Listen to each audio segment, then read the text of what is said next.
Bonjour à toutes et à tous et bienvenue dans un nouvel épisode du podcast de J'aime trop ton signe. Comme d'habitude, je suis trop contente de vous retrouver aujourd'hui pour un nouvel épisode en solo. Je suis toute seule et je vais vous parler du signe du Cancer. À chaque début de saison astrologique, je vous fais toujours un épisode sur le signe en question. Nous avions commencé avec le Scorpion, on avait vu le Sagittaire, le Capricorne, le Verseau, le Poisson, le Bélier, le Taureau, le Gémeaux et nous arrivons au signe du Cancer. Cet épisode te concerne, même si tu n'es pas de signe solaire, Cancer. À vrai dire, cet épisode te concerne même si tu n'as aucun placement en Cancer, mais que tu es juste passionné d'astrologie, que tu as envie d'apprendre l'astro, que tu as envie d'en savoir plus. Et cet épisode te concerne aussi si, éventuellement, tu as des planètes dans la maison 4, parce que ce signe est évidemment associé à cette maison, même si je fais une grande distinction entre les signes et les maisons. Avoir des placements en Cancer, ce n'est pas la même chose que d'avoir des placements en maison 4. Il y a peut-être certaines choses que tu vas pouvoir mettre en parallèle, mettre en perspective, histoire de mieux comprendre ce qui se passe dans ton propre thème astral. Et puis même si tu n'as aucun placement en Cancer ou aucun placement en maison 4, mais que tu es juste passionné d'astro, cet épisode va t'aider. C'est ma manière d'enseigner en fait, et c'est ce que je fais dans toutes mes formations, à savoir la formation J'aime trop mon signe, qui est une formation pour les amateurs, pour les personnes qui sont juste passionnées d'astro, mais qui n'ont pas forcément envie de devenir astrologue professionnel, et la formation du mentoring astro-intensif, qui est une formation pour se former à la consultation astrologique afin de pouvoir offrir ses services, enfin, une formation pour devenir astrologue pro, quoi.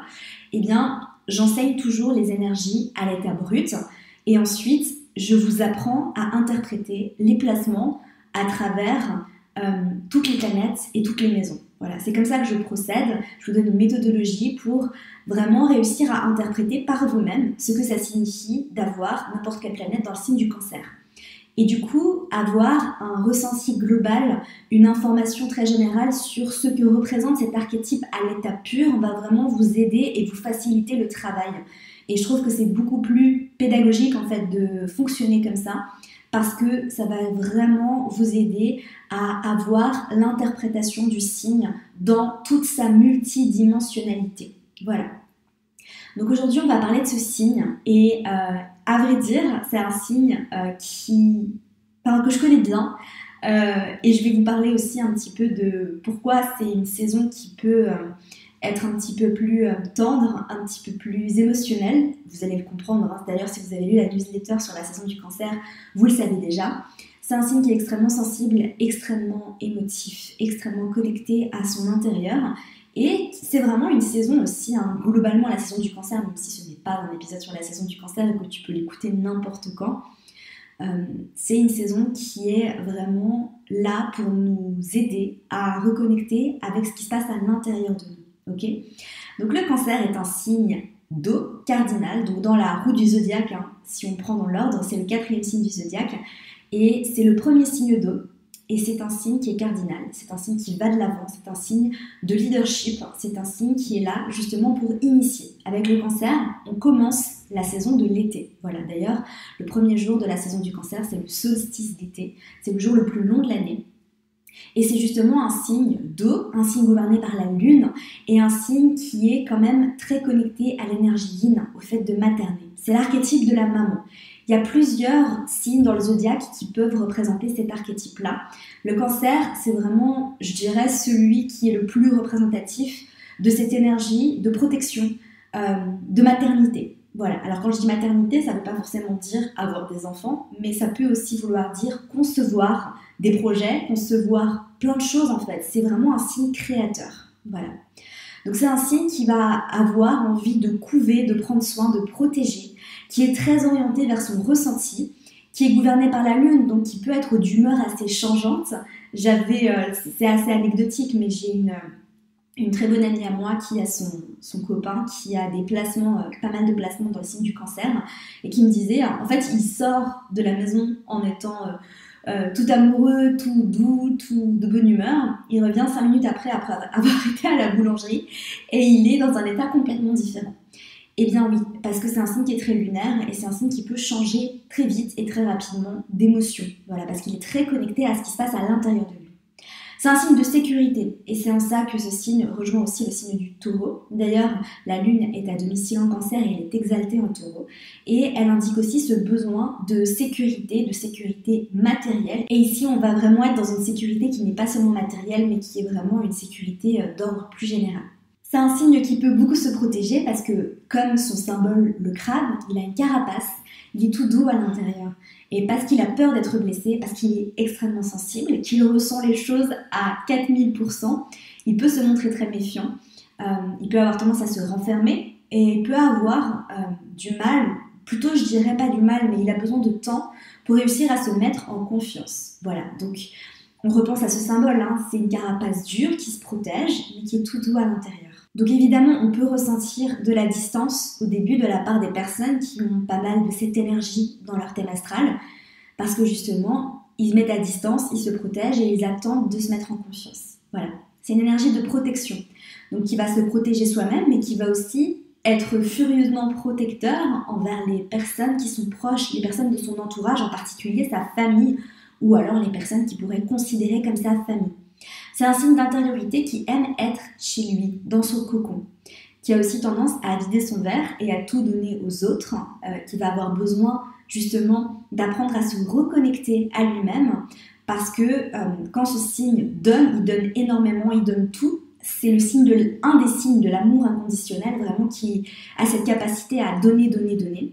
Et justement, les personnes qui ont des placements en cancer ont besoin d'apprendre justement à poser leurs limites, à dire non, parce que justement, quand ce signe donne trop avant de se donner à soi-même, quand il donne trop aux autres avant de se donner à soi-même, eh bien, il peut avoir tendance à développer un petit côté victimisation ou alors un côté passif-agressif, sans vraiment exprimer ce qui se passe, et les personnes de son entourage pourraient juste se dire « mais qu'est-ce qui se passe? En fait, je comprends pas, tu m'as jamais dit que tu n'avais pas envie de faire ça ».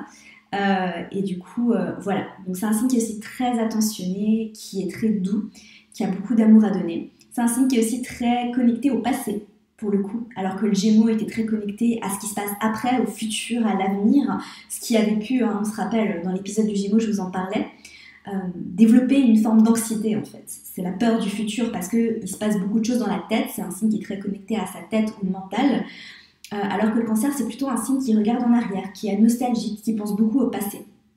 Il y a une réceptivité émotionnelle qui est très forte avec le signe du cancer. C'est un signe qui a besoin de beaucoup d'intimité et qui a besoin d'intimité, d'intériorité, d'introspection pour approfondir sa propre nature. Voilà. C'est un signe qui va avoir besoin d'être ancré dans un endroit, dans une maison, de prendre soin de son intérieur, ce qui va l'aider à prendre soin de sa vie intérieure. En fait, sa maison, c'est un peu une métaphore. Donc, quand je parle de maison, je parle du foyer, de l'endroit où on vit. C'est un petit peu une métaphore pour ce qui se passe dans sa vie intérieure. Sa vie intérieure qui est quand même assez changeante, hein, dans le fond, parce qu'on parlait justement de la Lune, qui est quand même l'astre le plus rapide, hein, avec lequel on travaille en astrologie, et qui est sans cesse changeant, qui reste dans chaque signe environ 2 jours et demi. C'est un signe qui a besoin de vivre dans un monde où il va se sentir rassuré. Voilà. Donc il est en carré avec le bélier. Hein. Donc ces deux signes qui sont cardinaux, qui sont en carré l'un avec l'autre. Et évidemment, le bélier, au contraire, c'est un signe qui est combatif, qui va de l'avant, qui passe à l'action. Le cancer, on est vraiment dans une énergie où on a besoin d'être rassuré pour passer à l'action, où on a besoin de ralentir, on a besoin d'être plus lent, d'être plus connecté à l'énergie yin. C'est un signe qui est aussi très connecté à l'enfance. Donc, suivant les placements que vous avez en cancer, vous allez peut-être avoir des souvenirs de votre enfance comme étant une période très importante de votre vie, une période où il s'est passé peut-être beaucoup de choses. Et c'est aussi un signe qui vraiment est connecté à toutes les expériences émotionnelles à travers le prisme des émotions pour refléter la manière dont il va naviguer dans la vie quotidienne. C'est un signe qui est aussi assez enfantin. L'enfant intérieur prend une grande place chez le signe du cancer. Et du coup, il peut y avoir une forme de refus de grandir. Alors qu'avec son signe opposé, le Capricorne, on avait un signe qui est extrêmement mature, qui au contraire a tendance justement, et ça, je ne sais pas si j'en avais parlé dans la newsletter pendant la saison du Capricorne, mais notamment le placement de la Lune en Capricorne, c'est un placement qui fait qu'on est très mature et très responsable, très jeune. C'est un petit peu les enfants adultes qui aiment respecter les règles, qui disent chut en classe quand vous parlez trop fort, etc. Des enfants qui ont été peut-être forcés de prendre des responsabilités très jeunes, suivant les aspects que fait votre lune en Capricorne, pardon. Alors qu'avec le Cancer, il y a un petit peu l'opposé. Il y a un refus de grandir, il y a un refus des responsabilités, il y a un petit peu cette volonté de rester en fait dans son monde intérieur. C'est un signe qui va avoir la capacité de créer un intérieur et un lieu de vie, justement un cocon, où les gens vont vraiment réussir à s'y sentir bien. Tout le monde s'y sent bien parce qu'en fait, c'est un intérieur qui va être créé avec beaucoup d'intention, avec une volonté vraiment de faire en sorte qu'on s'y sente comme chez soi et justement qui va avoir besoin de beaucoup de douceur, beaucoup d'énergie yin, d'énergie féminine. Quand je dis énergie féminine, évidemment, je ne parle pas de sexe ni de genre, je parle vraiment d'énergie. Voilà. Alors, si je passe aux caractéristiques de ce signe en tant qu'énergie, évidemment, il y en a une qui est très importante, c'est l'intelligence émotionnelle. C'est un signe qui est naturellement connecté à ses émotions et qui va vraiment réussir à développer le côté intelligence émotionnelle de manière très aisée, je dirais de manière très facile, et qui va pouvoir aussi aider d'autres personnes à développer leur intelligence émotionnelle. Qu'est-ce que c'est que l'intelligence émotionnelle? C'est très large, je pourrais faire un épisode de podcast sur l'intelligence émotionnelle, bon, c'est pas trop la thématique de mon podcast, n'est-ce pas, mais essayer vraiment et réussir à nommer les émotions, à les laisser nous traverser, à ne pas les juger et à vraiment les laisser s'exprimer à l'extérieur, les extérioriser, mais aussi savoir les identifier. Voilà. C'est un signe qui va être invité à vivre ses émotions intensément. Voilà. Donc il vit les émotions très fort, très intensément, qui peut vite vivre aussi les montagnes russes émotionnelles parce que il est très connecté à ce qui se passe à l'intérieur de lui, donc ça peut être démesuré parfois. D'accord, donc ça c'est important de le constater parce que évidemment le contre-coup de cette intelligence émotionnelle et de cette connexion intérieure, interne, c'est qu'évidemment on peut avoir un côté un peu dramatique, démesuré avec tout ce qui est émotion et les émotions prennent le contrôle de la vie, ce qui n'est absolument pas le but, d'accord. C'est un signe qui dans ses côtés sombres peut utiliser cette intelligence émotionnelle contre les autres, se servir de ses émotions pour mettre le doigt là où ça fait mal chez d'autres personnes, faire du chantage affectif, de la manipulation émotionnelle, évidemment dans les côtés sombres. Comme je le dis très souvent, je ne sais pas si par exemple tu tombes sur cet épisode alors que tu n'as pas écouté les autres, tous les signes ont autant des côtés lumineux que des côtés sombres. Il n'y a aucun signe qui est mal, il n'y a aucun signe qui est mauvais, il n'y a aucun signe qui est négatif. Ils sont tous incroyables et extraordinaires et ils ont tous la capacité d'être autant connectés à leur zone de lumière, leur zone de génie, à leur force et connectés à leur zone d'ombre. Et évidemment, il n'y a rien de mal avec les zones d'ombre. Je pense que c'est juste important d'apprendre à être conscient en fait, de ces zones d'ombre pour pouvoir comprendre qu'est-ce qui nous sert vraiment le plus dans notre expérience humaine. Mais après, il n'y a pas du tout de... Voilà, on est tous connectés à nos zones d'ombre à un moment donné. Il faut juste réussir à s'en détacher parce que c'est pas forcément ce qui nous sert le plus, bien que c'est important de les accepter et de les accueillir aussi, je pense. C'est un signe qui peut être plus passif, voilà, qui peut avoir plus de mal à passer à l'action et qui peut être un petit peu déconnecté de sa force et de son pouvoir de créer. Parce qu'il est très connecté justement à cette énergie yin, c'est une énergie qui est passive, mais ça peut, quand c'est trop, ça peut devenir un peu toxique. Donc c'est un signe qui peut avoir plus de mal à aller de l'avant et à être acteur de sa vie. On pense notamment au placement de Mars en Cancer, qui peut justement avoir un peu tendance à procrastiner. Évidemment, Mars est en chute en Cancer, il est exalté en Capricorne, donc il peut avoir un peu du mal à agir, à aller de l'avant, à passer à l'action. D'accord ? Par contre, c'est vrai que Mars en Cancer, c'est un placement qui est furieusement protecteur envers les personnes qui sont chères aux natifs, justement. Attention à la victimisation aussi, parce que c'est vrai qu'à force d'être beaucoup dans l'émotion, on a l'impression que nos problèmes sont plus importants que ceux des autres. Faut pas oublier que le Cancer, c'est un signe qui est très sensible, mais la différence aussi avec le Poisson, c'est que le Cancer, il est très centré sur lui-même par rapport au Poisson qui est très connecté aux autres, à l'autre, au grand tout, et à tout ce qui est extérieur à lui, à l'énergie aussi extérieure. Le Cancer, c'est un petit peu moins le cas. Il est quand même plus centré sur lui-même, il est quand même plus connecté à lui, et du coup, il peut avoir tendance à penser que ses émotions sont plus importantes que celles des autres, dans ses côtés sombres, bien évidemment, c'est pas le cas pour tout le monde. Et que la situation est pire que tout et avoir un petit peu ce côté à se mettre en position de victime et à se dire que tout va mal et que personne ne l'aime, etc. Donc ça c'est aussi juste, je pense, quelque chose à noter. C'est un signe qui a une énergie maternelle et qui est vraiment une énergie qui vient du cœur, une énergie qui sait prendre soin des autres, une énergie qui donne énormément et qui donne aussi beaucoup dans l'énergie. Donc il y a beaucoup de signes en fait qui sont connectés à cette énergie-là. Je pense notamment au signe de la Vierge qui donne aussi énormément. Je pense qu'il y a aussi une grande différence avec le signe du Cancer, c'est que le Cancer, c'est une énergie qui est très maternelle comme je le disais, mais qui est aussi beaucoup dans le cœur, dans la présence à l'autre et dans les petites attentions. C'est un signe qui est vraiment très doué pour les petites attentions, qui peut avoir une très bonne mémoire aussi, qui peut se rappeler de beaucoup de choses. Et qui peut justement avoir cette capacité à se rappeler de quelque chose que vous avez dit, je sais pas, il y a 9 mois, sur ce que vous aimeriez pour votre anniversaire, vous avez complètement oublié, et hop, le Cancer, il vous sort une petite attention par rapport à quelque chose que vous avez dit, ou qui vous écrit une lettre avec le cœur, etc. Donc voilà, c'est un peu une parenthèse là-dessus, mais c'est un signe qui est capable de donner beaucoup dans l'énergie, peut-être pas forcément, peut-être un petit peu moins dans les actions, dans le service rendu, comme la Vierge, mais en tout cas qui donne énormément du cœur et de l'énergie. C'est une énergie qui est très connectée à la féminité, donc quand je dis féminité, je parle évidemment de l'énergie yin, à cette énergie de création, cette énergie nourricière, capable de créer, donc créer des projets. Évidemment, après, il faut avoir l'impulsion pour aller de l'avant, l'impulsion d'action, justement, qui est donnée par l'énergie de la planète Mars, mais en tout cas, de créer des projets qui viennent de l'âme, en fait, qui viennent de l'intérieur, qui viennent de ce qui se passe à l'intérieur. Alors attention aussi, dans un de ces côtés sombres, au côté passif-agressif, j'ai posté un réel sur le compte Instagram de J'aime trop ton signe, où justement je disais les 3 moods de ta pote Cancer, et le dernier mood c'est le côté passif-agressif, parce que évidemment c'est un signe qui donne énormément, qui a tendance à se vider soi-même et à s'épuiser, et c'est en fait à ce moment-là que ce signe peut tomber dans le côté passif-agressif, parce qu'il donne, et en fait il se dit lui-même, parce que voilà c'est trop, j'en ai marre, mais il l'exprime pas. Et c'est à ce moment-là qu'en fait, on peut tendance à s'oublier. Et voilà, c'est un signe qui doit apprendre à se mettre en priorité, apprendre à dire non et apprendre à poser ses limites. C'est pas le seul, il y a d'autres signes qui doivent aussi apprendre à dire non et poser leurs limites. Le Cancer, c'est aussi un signe qui est un signe d'eau, hein, donc c'est un signe qui est très connecté à tout ce qui est énergétique, très intuitif aussi. C'est un signe qui est extrêmement intuitif.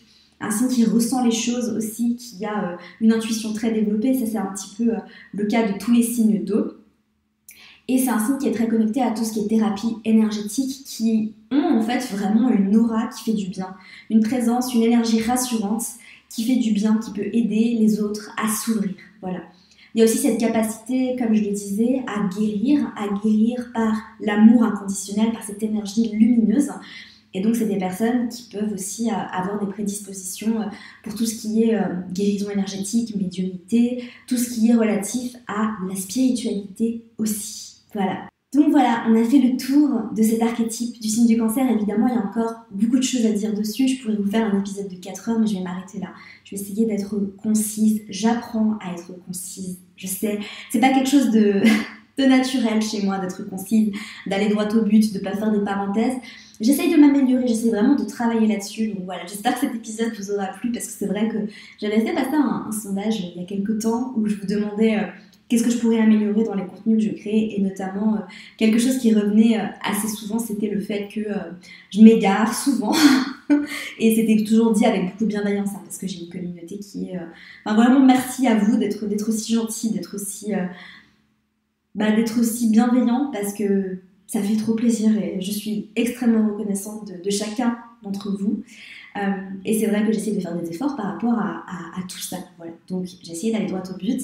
Si tu veux aller plus loin, et si tu veux apprendre à découvrir les archétypes des 12 signes, et bien plus encore, ça se passe dans les formations. J'aime trop mon signe, bien évidemment, sur le compte Instagram, parce que évidemment je dis des choses qui se retrouvent dans des posts, dans des newsletters. Donc si tu veux vraiment avoir une compréhension globale, tu peux aussi aller compléter ce podcast par les posts que nous avons fait sur le compte Instagram de J'aime trop ton signe sur le Cancer. On avait un post sur l'archétype du Cancer, et il y a plusieurs posts aussi pour parler un petit peu des planètes dans ce signe-là, de la maison 4, de l'énergie de la lune, etc. Donc on se retrouve sur Instagram. J'espère sincèrement que cet épisode vous aura plu.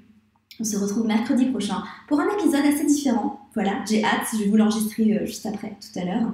J'essaie de prendre un petit peu d'avance parce que c'est vrai que En ce moment, c'est un petit peu la course, c'est un petit peu la folie. Énormément de projets, énormément de belles choses qui arrivent aussi. Je vous souhaite de passer une merveilleuse journée et à très vite. Merci à toi pour ton écoute, j'espère sincèrement que cet épisode t'aura plu. Si c'est le cas, n'hésite pas à me laisser une revue sur iTunes afin d'aider d'autres personnes à découvrir et tomber amoureuses de ce podcast. N'oublie pas d'aller me suivre sur Instagram pour plus de contenu de ma part. Sur ce, je te laisse, prends soin de toi et surtout continue de briller.